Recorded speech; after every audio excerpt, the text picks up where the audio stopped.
Amém, Jesus? Amém. Eu cumprimento a igreja com a santa e gloriosa paz do Senhor Jesus. Amém? Amém. É um prazer, é uma alegria. É um prazer, é uma alegria estar com os irmãos nesta noite. Aleluia. Louvado seja o nome do Senhor. Desde já minha gratidão aos pastores desta igreja, ministério desta igreja, por me permitir estar aqui nesta noite adorando ao Senhor, conhecendo mais um pouquinho da minha família que vai morar no céu.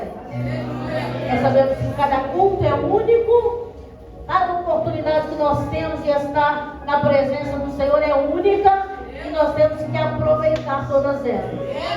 Eu sei que não foi fácil chegar até aqui. Se cada um de nós formos contar como é que a gente chegou até aqui, tem alguns que não vão nem acreditar que a gente conseguiu chegar. Mas estamos felizes porque estamos aqui. Abra sua Bíblia no livro de Esther, capítulo 4. Louvado seja o nome do Senhor. Nós sabemos que Deus tem os seus propósitos. E não dá para fugir dele. Nem sempre é fácil cumprir aquilo que Deus tem para as nossas vidas.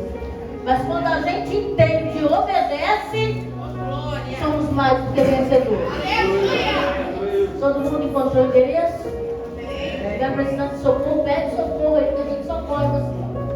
É importante você encontrar endereço, porque a história é muito grande, não dá para falar. A hora não espera.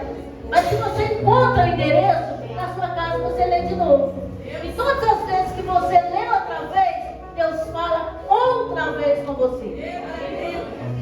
Esther, capítulo 4, nós vamos ler apenas o versículo 14. Para quem me conhece, hoje eu estou sem meus óculos, eu falo com ele que usa meus óculos. Ele viria comigo, mas de última hora teve que transportar uma máquina, não foi possível chegar, mas glória a Deus, que Deus tem os seus anjos na terra. Liguei de última hora para o pastor Luiz, ele estava dentro do supermercado, recebeu uma unção de relâmpago e foi para casa e nós estamos aqui. A evangelista Rosane, minha amiga, que vai sempre comigo nessas terras que o papai tem nos levado. Deus continue honrando e abençoando. Esther capítulo 4, verso 14, está escrito assim: porque se de todo te calares nesse tempo, socorro e livramento de outra parte virá para os judeus, mas tu e a casa do teu pai perecereis. E quem sabe se para tal tempo como este chegaste a este rei. Feche os seus olhos por um instante e apresente o seu coração ao Senhor. Senhor, apresentamos o nosso coração a Ti. Sabemos que falando o Senhor já está conosco. Nós precisamos que o Senhor continue a falar. Hoje é o primeiro dia desta festa e eu sei que o Senhor tem coisas grandes para descortinar nesses dias, nesses 3 dias de festa. Te pedimos que fique à vontade, a igreja é tua, o povo é teu. E nós estamos aqui como um barco maleável para ser tratados pelo Senhor nesta noite. Eu sei que alguns estão aqui quebrados, mas mesmo quando se quebraram, quebraram-se em cima da roda, com disposição para ser remodelado pelo Senhor. Então fique à vontade em nosso meio, porque somos 100% dependentes do Senhor. Ajuda-nos, ó Deus, a entender o teu propósito nesta noite. Em nome de Jesus. Em nome de Jesus. Nós podemos assentar em nossos lugares, em nome de Jesus. Confesso que essa é uma história extraordinária. Amo essa história, mas nem sempre a gente olha e entende nas entrelinhas dessa história. Nós sabemos que propósito nada mais é do que a razão pela qual nós existimos. E se tem um tempo que nós precisamos acordar para um propósito, é esse tempo. Porque nós somos sobreviventes. A gente veio de uma batalha, a gente veio de uma pandemia, a gente veio de um tempo de igreja fechada, a gente veio de um tempo de ventos contrários, a gente veio de uma batalha travada, mas estamos aqui.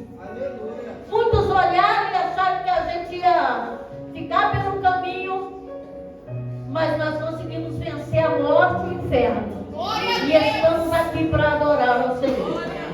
Propósito é a razão pela qual eu nasci. Mas eu preciso entender que eu só vivo um propósito se eu passar pelo processo.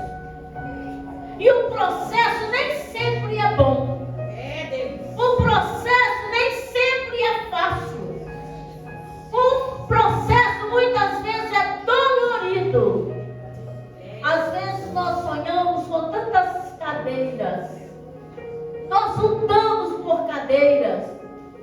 Nós brigamos por cadeiras, mas a gente não sabe o peso que tem uma cadeira em nossas vidas. A gente não sabe o peso da responsabilidade que está sobre nós quando Deus nos chama para um propósito com relação à sua obra. O livro que nós lemos é o livro A História de Esther, uma mulher judia, uma mulher marcada pela vida, uma mulher que tinha tudo para ser livre, de repente vive como escrava, porque passaram por guerras e conflitos, os seus pais, a sua família, e de repente a vida coloca ela num reino que não é a sua casa, que não é o lugar que ela desejou, mas a vida fez isso. Levou ela para Suzã, levou ela para um lugar que não foi ela que projetou. Mas a gente vê, muitas pessoas olham para esse texto e acham que aqui está um conto de fadas. De conto de fadas, isso aqui não tem nada. A gente vê uma mulher que foi colocada em um lugar que não foi fácil. Um lugar que, se ela não entende o propósito, ela se perde. Você conhece a história? Esther casou com um rei, um homem poderoso, que dirige, que é governador, que é líder de 127 províncias. O camarada é líder em 2 continentes. O camarada é bom no que faz. Ele é poderoso na guerra. A gente sabe que ela se casou com ele, mas não foi fácil casar com esse homem. Por que não é fácil? Porque esse homem, ele é até vitorioso na guerra, mas ele é um moço problemático. E casar com gente problemática dá trabalho. Pode até ser rico, mas é problemático. Pode ser campeão lá fora, mas em casa tem um problema. E ninguém avisou a Esther que seria assim. Por que é que eu digo que ele tem um problema? A gente sabe no início da história que ele é tão poderoso que ele faz uma festa como ninguém. 180 dias de festa. 180 dias de festa. E no final de 180 dias, como se não bastasse, o camarada decide emendar o negócio, fazer mais um cadinho de festa. Ele já bebeu por 180 dias, já comeu, já comemorou, e ainda tem mais uma semana para comemorar. E aí o que é que acontece? Esse homem faz essa festa tão grandiosa para dar tempo para exibir as suas riquezas, mostrar as suas conquistas, as suas realizações para todos os lugares em que ele era governante. E no final, ele tem uma péssima ideia. E que ideia é essa? Ele decide trazer a sua esposa para apresentar para todo mundo, diante das autoridades, dizendo assim: tudo que vocês viram é maravilhoso, mas ela é o meu maior tesouro. Você consegue entender o que é que ele queria fazer? Ele queria exibir a sua esposa extraordinária. A gente não vai entrar nesse mérito, mas a razão é que ela decidiu não vir. Alguns dizem que ele estava embriagado, disseram-se muita coisa, mas a verdade é que ela decidiu não vir e pronto. Ou seja, ela fez o seu marido passar uma vergonha. 187 dias de festa e no final a mulher vem e arrebenta tudo. No final do fechamento, ela vem e ela abre uma ferida no coração daquele homem. E por causa disso ele foi aconselhado a mandar embora. Porque se ela fica, é mau exemplo para outras mulheres. Se ela fica, todo mundo vai querer copiar a rainha. E essa rainha é destituída. E por esta razão, a gente sabe que acontece muita coisa. Esse rei fica entristecido. A saudade vem porque disso faz-se um concurso e uma judia chega e é escolhida como rainha. Só que não se fala mais em Vasti, não se fala mais na vergonha do rei, não se fala mais da humilhação, mas não falar não significa que não dói. Botar uma pedra em cima não significa que o assunto está encerrado. Ela se casa e parece que é tudo extraordinário. Ela foi escolhida porque seu tio, que na verdade é primo, porque ela é órfã, então vem um primo e assume, e aí vira o tio que é pai, negócio meio complicado. E ele, quando ela está para ser escolhida, ele diz, não diz a sua nacionalidade. Ele está dizendo o quê? Não diga que você é crente, não diga em que Deus você confia, não fala a sua origem. E ela ouve Mardoqueu, porque parece confuso para a gente, mas Deus tem o seu jeito de trabalhar. E ela não conta a sua origem, mas o tempo é implacável. Ela senta na cadeira e o tempo passa. A gente vê que ela senta na cadeira, mas dentro da sua casa ela tem um inimigo. Porque o nosso defeito é, a gente cria situações, a gente projeta coisas, a gente sonha. E muitas de nós se casou, muitas de nós tiveram filhos, muitas de nós conquistaram muitas coisas, mas o que a gente esquece é que a gente tem uma conquista, mas a gente também tem inimigos. A gente tem sonhos realizados e sonhos a realizar, mas a gente esquece que a gente tem inimigo. Ela está num palácio extraordinário, mas ela tem um inimigo lá dentro. Ele está quieto, ele está calado, mas a gente sabe que uma hora ou outra ele vai se levantar. Passam-se mais ou menos 5 anos de casamento.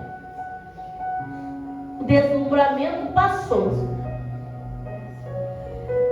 Aquela necessidade que o rei tinha de estar com ela foi se esfriando. E assim, já viu quando parece que o mundo cai na nossa cabeça? Jesus falou sobre isso. Jesus, uma certa vez, falando com os seus discípulos, ele disse assim: um homem prudente, quando ele vai construir uma casa, ele capricha no alicerce. E Jesus dá a chave porque ele diz assim: sabe por que ele tem que prestar atenção no alicerce? Porque vai chegar um dia que virá chuva no telhado. Vai chegar um dia que virá vento na janela. Vai chegar um dia que a chuva que caiu no telhado vai chegar e vai inundar o alicerce. O que é que Jesus está dizendo? Vai chegar um dia que vai vir tudo de uma vez. E se a gente não capricha no alicerce, a casa não suporta. Se a gente não capricha, não gasta tempo na fundação, quando a chuva cair no telhado, o vento no janelo, a água no alicerce, a casa vai ruir. Veja se não é isso que acontece na casa de Esther. Marido está distante, 30 dias sem ver a sua rainha. O marido está distante. Ela tem um inimigo dentro de casa. Esse inimigo arma uma situação, cria-se uma lei, aproveita-se da vaidade do rei e cria-se uma lei, faz-se um decreto de morte. E não é só contra Esther, não é só contra Mardoqueu que estava na porta do palácio, não. Porque o negócio é assim, é tudo de uma vez. O decreto é contra eles, mas é contra todos aqueles que servem ao Senhor e que estão espalhados pela província. Ou seja, ela sentou numa cadeira de rainha e ela não pensou que se ela cai, todo mundo cai. Se ela para, todo mundo para.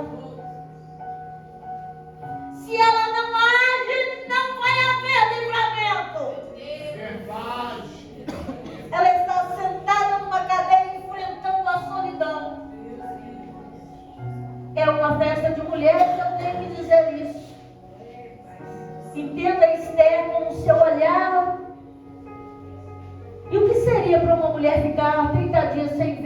marido, morando na mesma casa, habitando o mesmo ambiente, comendo das mesmas comidas 30 dias, sem se falar.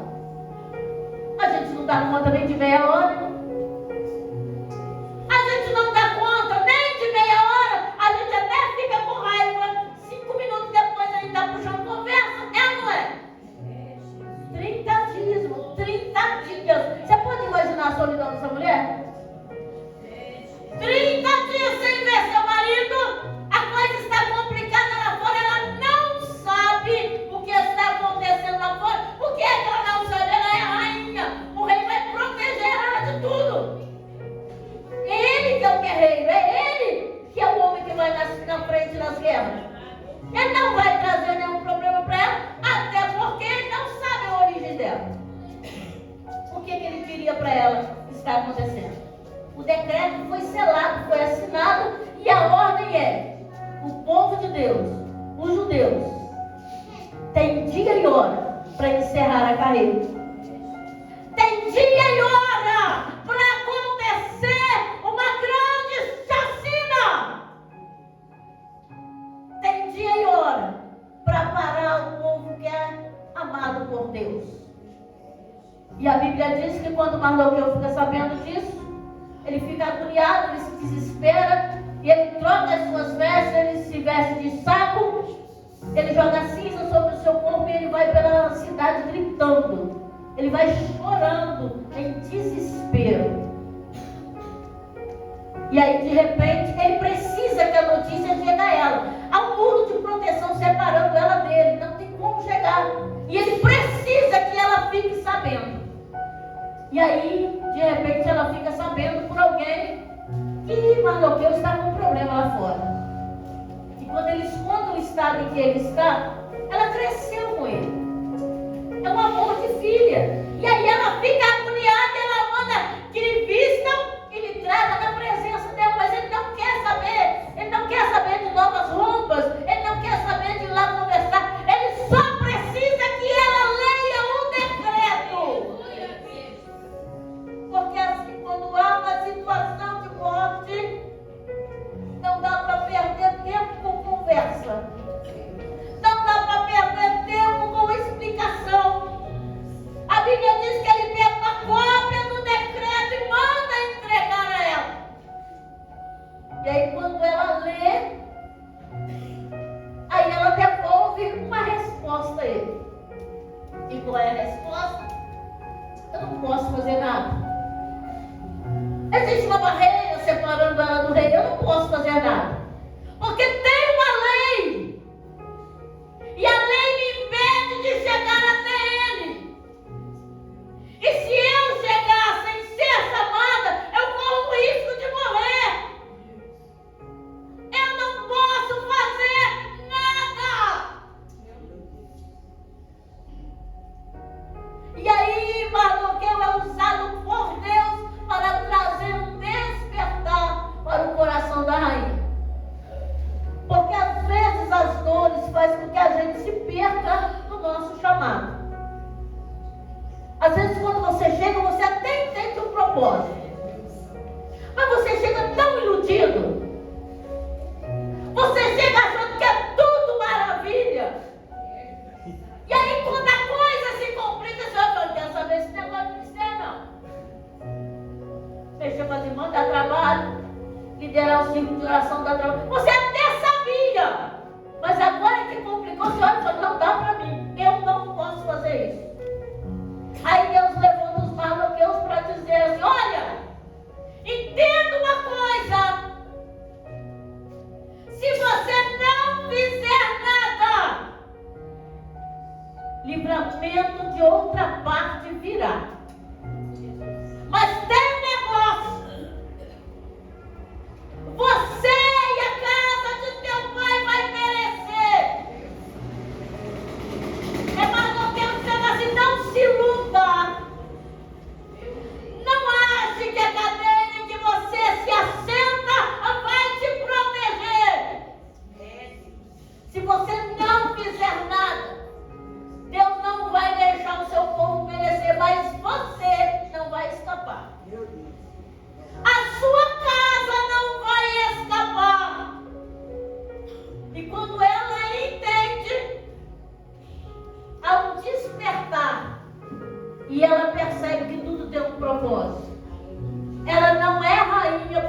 mais bonita. Ela pensou isso. Ela não é rainha porque é a mais cheirosa. Ela só é rainha porque ela é uma arma secreta de Deus. Para um tempo! O nosso erro é achar que a gente chegou a algum lugar porque a gente é alguma coisa. Não é sobre nós, é sobre Ele. A gente, se Ele chamar a senha, a gente faz igual o Jó disse. O homem vai para a sepultura. Ninguém mais se lembra dele. É verdade. Então a gente precisa entender que é sobre Ele. E quando as coisas é sobre Ele, Ele é general de guerra e não perde batalha. Ela é despertada. E quando ela é despertada, ela precisa de estratégias. Irmã, essa festa do ciclo de oração das mulheres. A mulher tem poder de edificar, graça de edificar dada por Deus. Ciclo de oração é a coluna da igreja. Então entenda uma coisa, não crie nenhuma estratégia de você mesmo. Porque sabe o que vai acontecer quando você cria uma estratégia? Você vai perder, não vai dar certo, você vai se frustrar. E aí você vai dizer que Deus falhou com você. Aí você vai dizer que Deus te abandonou no meio da caminhada. Não é assim. Ela escuta, ela entende o propósito pelo qual ela está ali, mas ela precisa de direcionamento. E como é que se consegue isso? Se consegue isso do mesmo jeito que se conseguia lá no início das coisas, com relacionamento com o Senhor. Se consegue isso com relacionamento com Ele. A Bíblia diz que quando a gente for orar é para fechar a porta do quarto e orar em secreto, porque é o Deus que vê em secreto. Não diz o Deus que ouve, é o Deus que te vê lá no secreto. É Ele que vai te recompensar. E aí ela manda uma contra-ordem para Mardoqueu e diz: olha, então o negócio é o seguinte: se ajunta todo mundo que está por aqui, todo mundo que está espalhado em Suzano, ajunta todos eles, e vocês vão jejuar por 3 dias e 3 noites. Mas ela continua dizendo: vocês jejuarão daí, nós jejuaremos daqui. O nome disso é unidade. A gente só vence quando a gente entende o poder da unidade. Quando a gente guerreia sozinho, a gente morre. Mas sabe, quando a gente entende a oração sacerdotal, Jesus diz assim: Pai, que eles sejam um, assim como nós somos um. Essa é a única oração de Jesus que ainda não foi respondida. Porque a gente costuma dizer que no Getsemane o céu se calou, mas não se calou. Deus não deixou Jesus sem resposta no Getsemane. Quando ele disse: é possível, passa de mim esse cálice sem que eu beba. Contudo, todavia não seja como eu quero, mas como tu queres. A Bíblia diz assim, que Jesus chorava e de repente veio anjos e o confortavam. Deus respondeu ou não respondeu? Quando o anjo chega e conforta, ele está dizendo o quê? Você dá conta, meu filho. Respira fundo, não tem jeito. Você vai ter que enfrentar o processo, porque tudo isso tem um propósito. E qual é o propósito? O nome disso é amor. Nos amou de tal maneira que manda Jesus para morrer na cruz, por causa de mim e de você. Essa oração teve resposta. Mas a oração sacerdotal que ele diz que eles sejam um, ainda não foi respondida. Porque nós, como igreja, ainda não entendemos o que é ser um.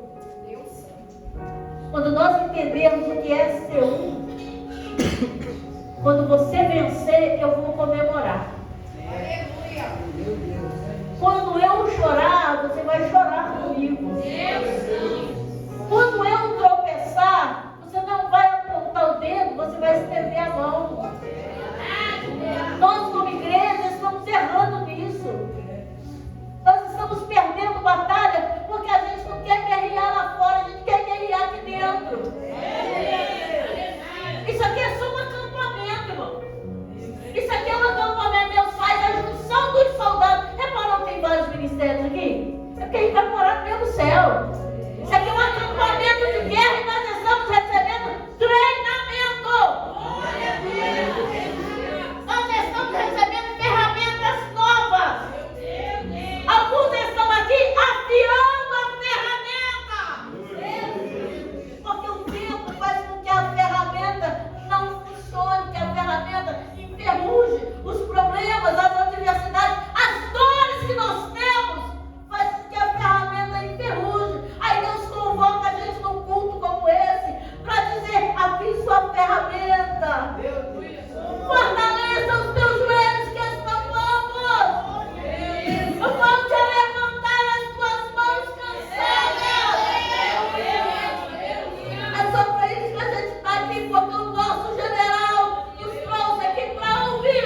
E ela iríamos lhe dar estratégia.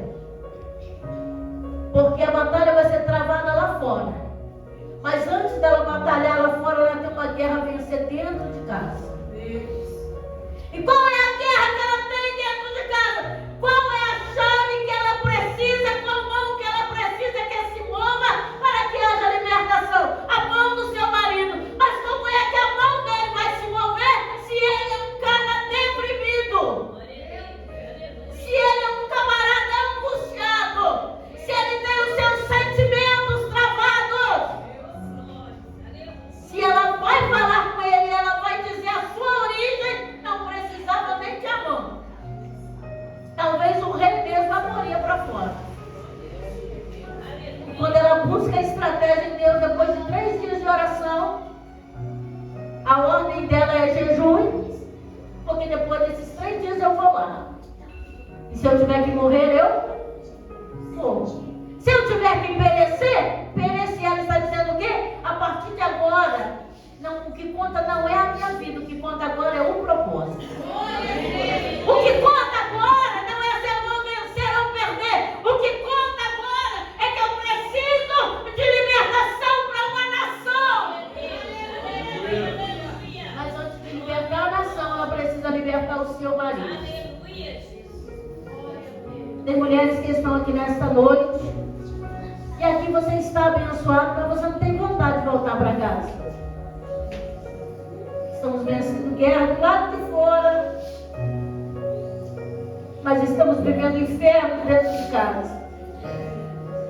Estamos vencendo guerra do lado de fora e estamos perdendo os nossos filhos. Estamos vencendo guerra do lado de fora e estamos perdendo a nossa família.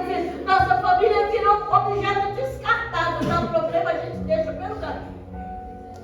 Não dá problema, a gente não fala mais. Dá problema, a gente troca. Ela sabe que ela tem um problema dentro de casa. E depois de 3 dias de jejum, ela se veste, ela se prepara. E ela não come, ela continua em jejum. E ela vai atrás do rei. E quando ela chega, ela fica num lugar estratégico. Ela não invade, ela espera ser chamada. E aí, de repente, quando o rei levanta os olhos e a vê, a Bíblia diz que ele estende o cetro em direção à vida dela. E aí ela vem se aproximando e ele sabe que ninguém arriscaria estar na presença dele se o negócio não fosse importante. Ninguém arriscaria a vida se não fosse importante. E ele olha e lhe faz algumas perguntas. Qual é a sua petição? O que é que você quer? Qualquer coisa que você me pediu, eu te dou. Até metade do reino é teu. Até metade do reino. 127 províncias. Até metade do reino é seu. Mas quem é que está interessado em metade? O que se faz com metade? Se a Bíblia diz que reino dividido não subsiste. O que é que se faz com metade do reino? Estamos dividindo achando que estamos ganhando. Mas quando a gente se divide, a gente perde. E ela olha para ele e ela diz: não, tudo que eu quero é que o rei venha no banquete que eu preparei para você. Você consegue imaginar o que esse rei sentiu? Um homem que carrega uma dor há mais de 5 anos, porque um dia a sua rainha não quis jantar com ele. Um dia a sua rainha não aceitou uma convocação para vê-lo. Agora Esther está olhando e dizendo: tudo que eu quero é a sua presença. Um homem que está acostumado com pessoas que só querem favores, que só quer bens, que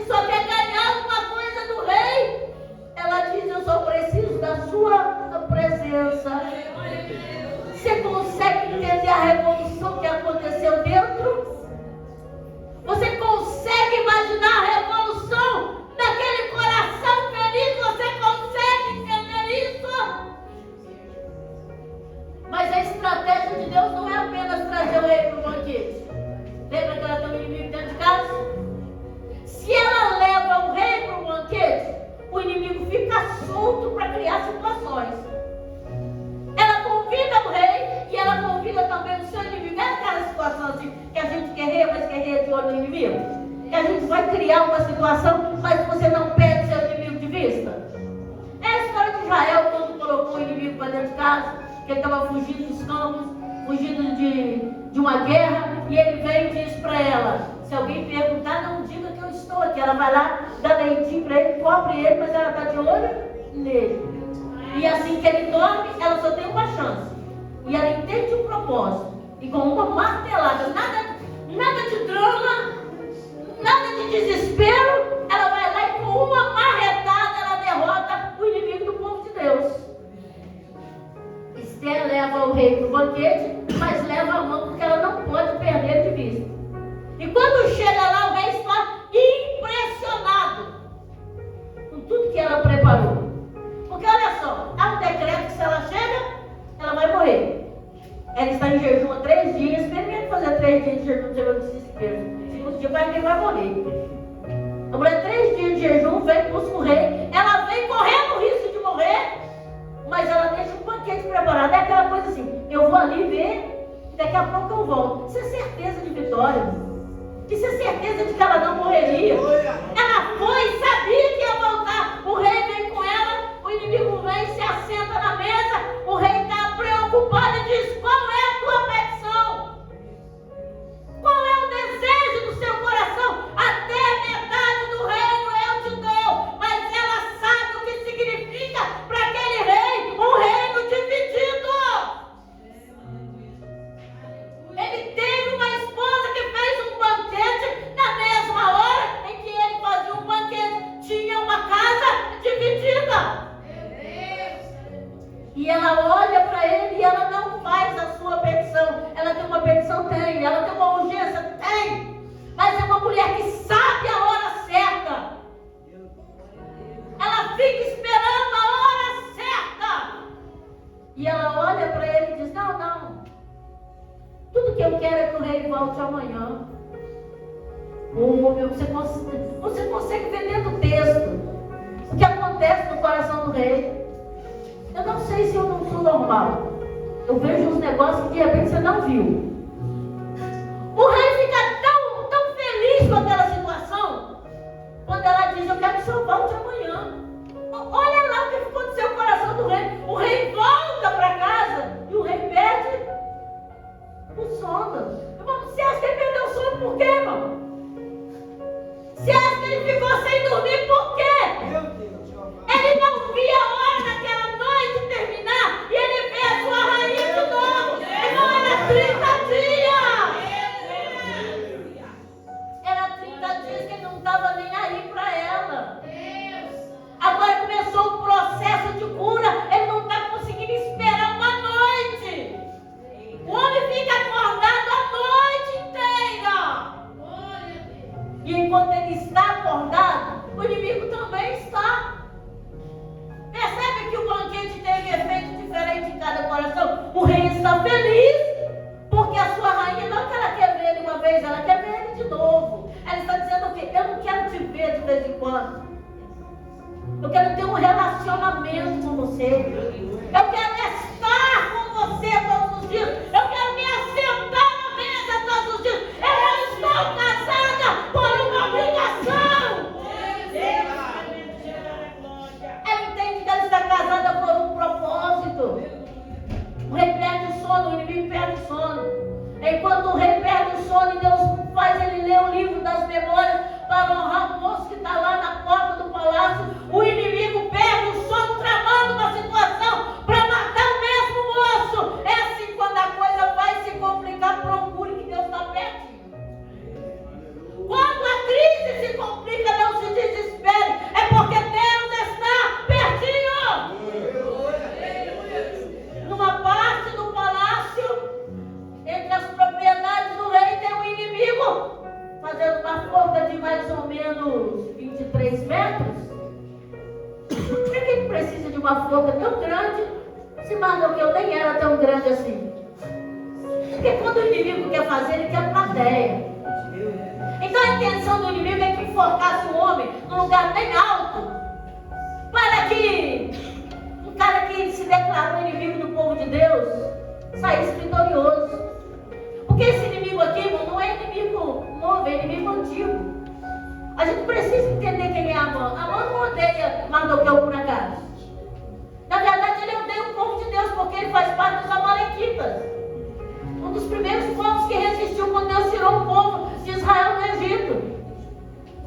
Esse camarada aqui é aquele que Deus mandou Saul exterminar. E o que é que ele fez? Um bom camarada. Você consegue entender que homem é esse que está aqui guerreando contra Esther? Não é qualquer inimigo. Então a estratégia tem que ser vinda do céu. O homem perde o sono, manda construir uma força extraordinária, está todo exaltado e achando que vai vencer o seu inimigo. Mas no dia seguinte, quando ele acorda feliz da vida, porque ele tem um novo banquete com a rainha, chega lá e ele passa a maior vergonha da vida dele, porque ele precisa honrar Mardoqueu. Quando o rei chega para ele, porque perdeu o sono à noite e descobriu que o moço não foi honrado, o rei chega e diz: o que se faz a um homem que o rei se agrada? O iludido acredita que é para ele. O iludido está tão convencido do banquete que ele acredita que é hora dele ser honrado. E aí ele vai lá e cria um mundo fantástico. E o rei olha para ele e diz: muito bem, vai lá e faz isso para Mardoqueu. Ali já era Deus dizendo assim nas entrelinhas: reviravoltas são possíveis. Aleluia! Era Deus dizendo nas entrelinhas: a roda está girando. Aleluia! Era Deus dizendo: quando você jejua, quando você paga o preço, reviravoltas acontecem. O moço que estava marcado para morrer no dia seguinte nem sabia. Engraçado que está desesperado por um lado, o outro está desesperado por outro, e Mardoqueu no mesmo lugar de sempre, esperando Deus, na mesma posição de sempre, esperando o livramento. Quando Mardoqueu passa, é honrado e Amã passa essa vergonha, alguém chega para Amã nem tem tempo de sofrer, porque alguém chega e diz assim: apressa-se, porque o rei está chamando para a gente apressar e cumprir o que a rainha pediu. Ele vai lá no segundo banquete. E quando chega no segundo banquete, a rainha sabe, o rei já está curado. O rei não tem mais problema com a sua rainha. O rei não tem mais problema de se envolver, de olhar, de amar de novo. Porque o coração dele já foi sarado. Ela já provou para ele que ela não está com ele pelos bens. E aí quando acontece o jantar, nós não podemos nos ater a isso. Acontece o banquete. Aí o rei pergunta de novo: me fale qual é a sua petição. E ela olha e diz: não, meu pedido é que minha vida seja salva. A minha petição é que meu povo seja salvo, porque é um decreto de morte. O rei olha e diz: mas quem é que fez isso? O que é que ela diz? Esse mal Amã. Esse é o nosso inimigo. Consegue entender quem é o seu inimigo? Ou você está brigando com o seu marido, com a sua mulher, com o seu filho, achando que eles são os seus inimigos? Quem sabe você está brigando com a sua sogra, com a sua nora, achando que eles são os seus inimigos. Mire no inimigo certo. Pare de gastar energia com quem só está sendo influenciado pelo inimigo, mas não é seu inimigo. Ela olha e diz: esse mal Amã, ele é nosso inimigo. Bom, quando o rei entendeu, você vê a indignação do cara. Ele já está amando a rainha e ele descobre que tem uma trama para matar a rainha dele. Ele fica tão indignado que ele não suporta ficar no mesmo ambiente do homem. E aí o rei sai da recâmara.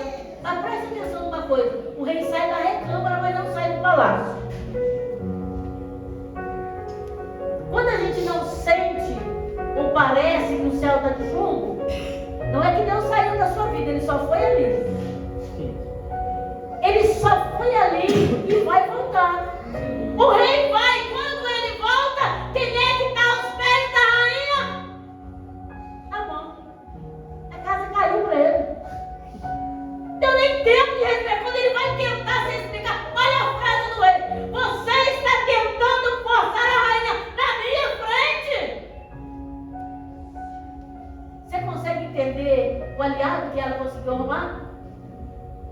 entendeu o propósito pela qual ele estava ali.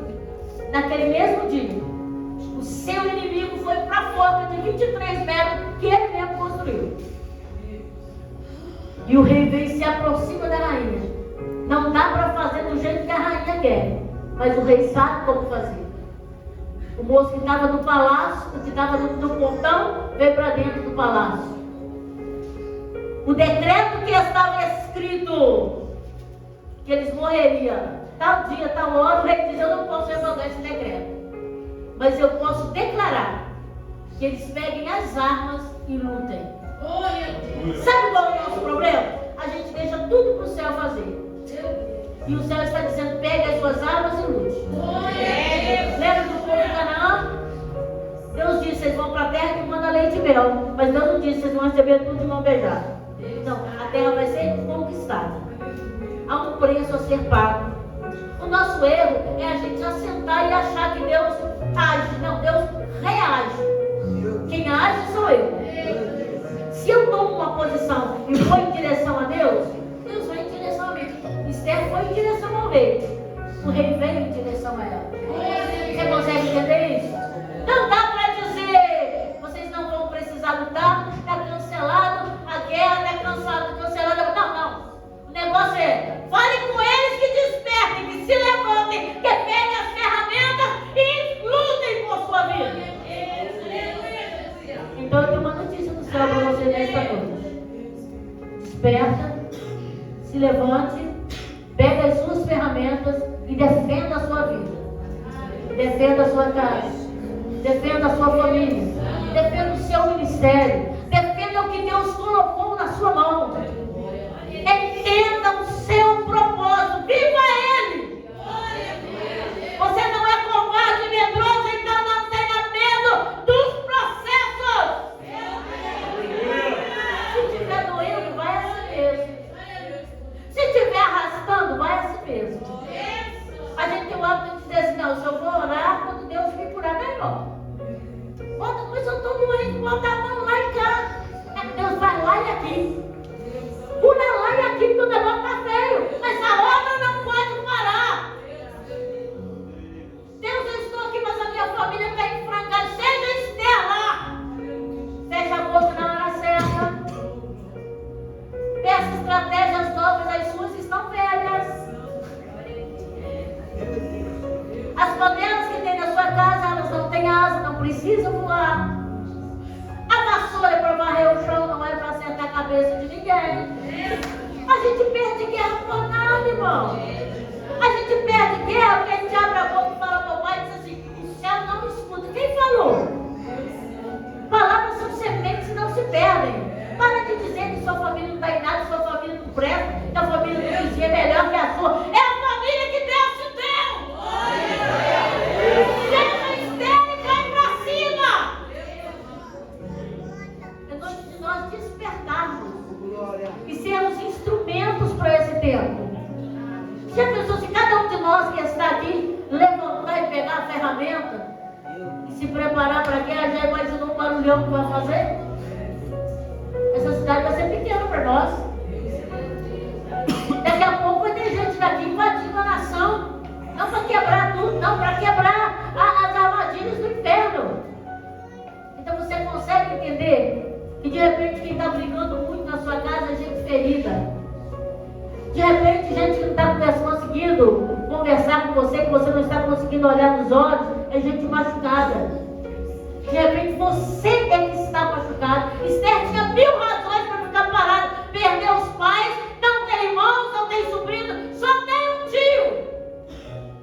Mas ela não deixou isso virar a raiz de amargura do seu coração. Ela se curou primeiro. O nosso defeito é que a gente aprendeu que perdoar é esquecer. Como a gente não consegue esquecer, você diz: não consegui perdoar. Irmão, mas perdoar, é perdoar, não é ter Alzheimer.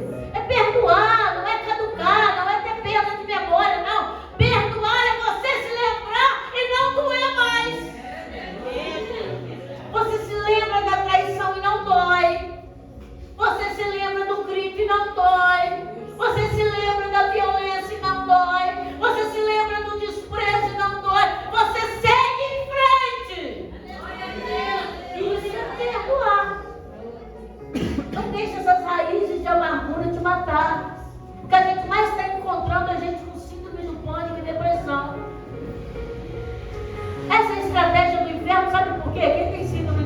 depressão toma remédio para dormir, certo ou errado? Quem toma remédio para dormir, se Deus te chamar na madrugada, você consegue levantar? Quem toma remédio porque está ansioso, consegue acordar de madrugada para orar? Consegue entender a estratégia do inferno? Consegue entender o que é que o inimigo está fazendo na nossa cara e a gente não está vendo? Aí Deus coloca um texto como esse para a gente entender nas entrelinhas. Eu vou ser campeã lá fora, mas primeiro eu preciso arrumar dentro da minha casa. Eu vou ser campeã na minha guerra, mas primeiro eu preciso arrumar dentro da minha casa. Então deixa Deus entrar aí e jogar luz nesse negócio. Deixa Deus entrar aí e jogar luz nessa escuridão. Seja homem de Deus, seja mulher de Deus, seja instrumento dessa nação. Tem vida depois dessa depressão. Tem vida depois de uma separação. Tem vida depois de uma traição. Tem vida depois de síndrome do pânico. Tem vida no propósito pelo qual você está vivo. Eu quero que você coloque de pé nesta noite. Eu quero orar com você. Quando eu digo que Deus cura depressão, porque Deus me curou de depressão. Eu fui num fundo tão poço de depressão na minha mocidade, que a minha família chegou a construir um túmulo e disse: ela não vai dar conta. Ela não sai dessa situação. Eu dormia 18 horas por dia. As horas que eu ficava acordada, eu ficava na violência, quase claro. Que minha mãe olhava e dizia: se você não levantar dessa cama, eu vou lhe dar uma surra. É violência mesmo. E eu tinha que ficar acordada. Até um dia, uma segunda-feira, às 3 horas da tarde, minha mãe me ameaçou com uma vara e disse: você não for no culto hoje, se você perder o culto hoje, porque era dia de distribuição de óleo, minha mãe não podia ir. E ela disse: se o pastor distribuir o óleo, você não buscar, aí você vai ficar deitada com razão. Eu vou lhe dar uma surra que vai entrar para a história. Então eu fui lá buscar a botijinha de azeite para minha mãe. Mas eu trouxe uma botijinha no meu coração. Porque quando o pastor chamou para frente, eu vi. Eu não entendi o que é que ele estava falando, mas quando ele diz: Deus pode mudar a sua história, eu venho para o altar, eu vi. E quando eu cheguei no altar, eu disse para Deus assim: eu lhe dou uma chance. Eu não sabia orar. Eu não tinha intimidade com ele. E eu disse: eu lhe dou uma chance para entrar no meu coração hoje. Porque se o Senhor não entrar no meu coração hoje, eu sei que amanhã eu não consigo chegar aqui. Se o Senhor não entrar no meu coração hoje, eu sei que eu não vou viver. Então eu lhe dou uma chance de entrar no meu coração hoje. E Deus entrou no meu coração. Eu não saí dali pulando e saltando. Eu saí e voltei com a tristeza para o mesmo ambiente. E como é que eu fui curada? Enquanto eu caminhava, sem que eu percebesse, de repente a dor foi embora. De repente a ferida cicatrizou. De repente eu tinha vontade de acordar de novo. De repente eu tinha vontade de viver de novo. De repente eu não tinha mais vontade de morrer. Eu não estava mais apaixonada pela morte. Eu estava apaixonada pela vida. E foi assim. Eu abri o meu coração e disse: eu lhe dou uma chance. Eu não sei como é que você está, como é que está a sua vida. É o primeiro dia da festa. Você vai ouvir muito falar sobre externas. Mas nesta noite eu queria que você fosse externa a sua vida, a sua história.